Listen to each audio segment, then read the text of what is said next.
ఎదిగిన కొద్దీ ఒదగమని అర్థమందులో ఉంది. అపజయాలు కలిగిన చోటే గెలుపు పిలుపు వినిపిస్తుంది.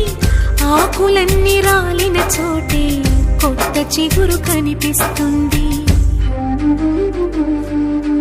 మౌనంగానే ఎదగమని మొక్క నీకు చెబుతుంది. ఎదిగిన కొద్దీ ఒదగమని అర్థమందులో ఉంది. అపజయాలు కలిగిన చోటే గెలుపు పిలుపు వినిపిస్తుంది.